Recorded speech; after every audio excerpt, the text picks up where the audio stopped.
Donnie and Dolly. The team is supported by ableauctions.ca. Closing your business? We can help. Barks, the one with bite. What do you mean Barks has bite? Johnny? What do you mean Barks has bite? Johnny? What do you mean Barks has bite? Oh, hey, man. What do you mean Barks has bite? Here, try some of this.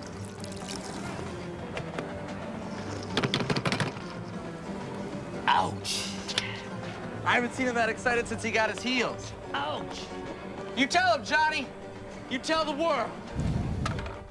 That piece of 90s gold could only mean one thing, a visit from Vancouver Giants GM Barclay Parneta. All of our guests today, including Barclay, are sponsored by, Barks, but also Passant Motors, BC's most trusted car dealership located in the heart of Surrey with great financing rates, guaranteed approvals, and open 7 days a week.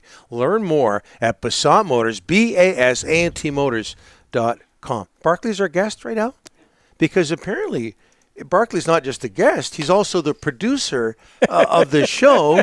He's giving you orders, telling you what video to run. Barclay Parneta joining us now, GM of the Vancouver Giants. How are you, sir? I'm good. I figure you guys need some filler here if you're calling me to be on the air again, so I provide more material for you guys. That's the case every single day. Okay, before we get into what's happening with your team and over in the queue, let's run this video. It's of a prospect of yours, a draft pick of yours, and people involved in minor hockey know all about this kid, 07 kid, Cameron Schmidt from Prince George. I believe he's played a few games for your team. Tell us what 3 games? Yeah. Tell us what we're looking at here, Barclay, from the weekend. Well, this is an overtime, and it's a hat trick for him. Look at that. Ooh. He did that on purpose. Nice. That's incredible. Nice. Look at this, too. He goes and jumps. There's the girls' team there. Right. Cheers. Yeah, and he's playing here for Rink Kelowna, so is that right?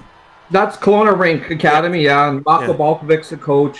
He, again, that was a hat-trick goal in a pretty important game. They actually faced each other in the finals, and Edge actually ended up beating them yesterday. So, but pretty incredible move. It's kind of gone viral, I think. I don't have the Twitter or the Instagram, but my daughter tends to send me stuff when it's blowing up.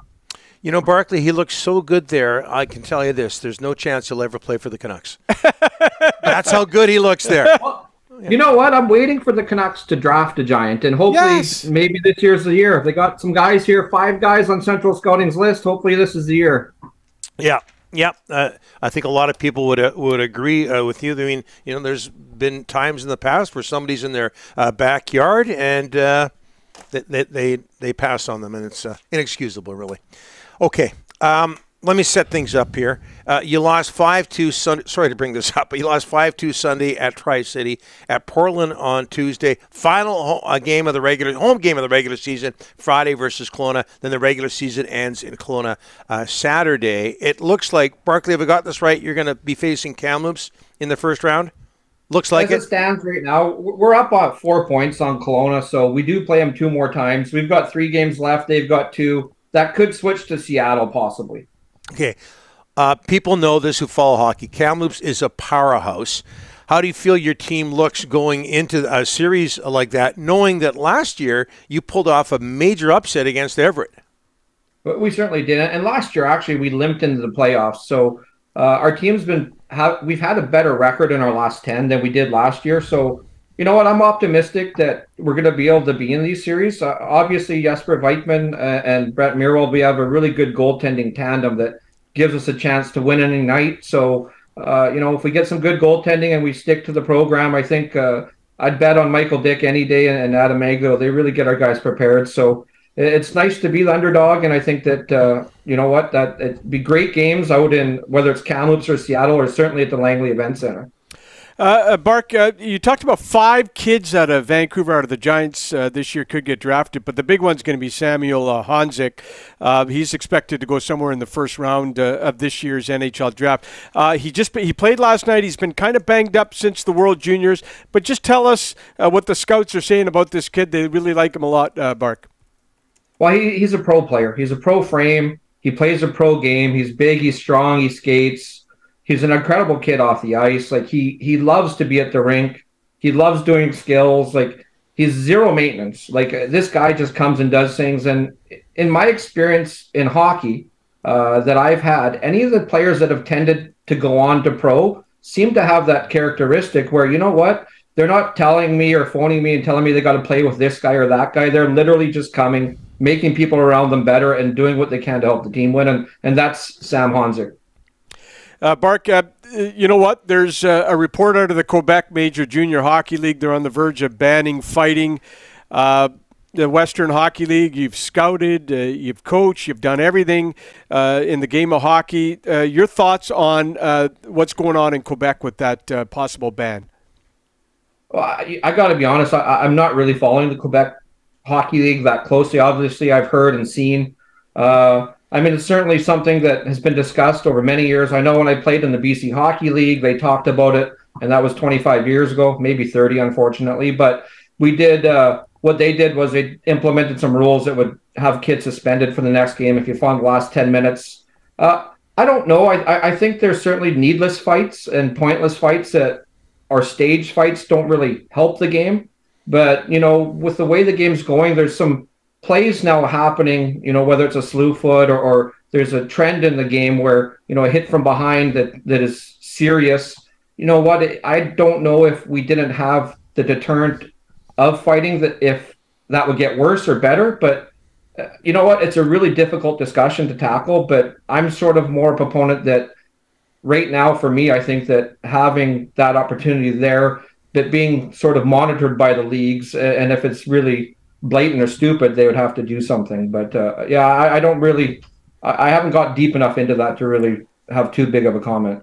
Yeah, Barclay. Oh, sorry. Go great. How would you scout possible players? I mean, if they ever ban fighting, I mean, scouting would be awfully tough, would it not, Bart?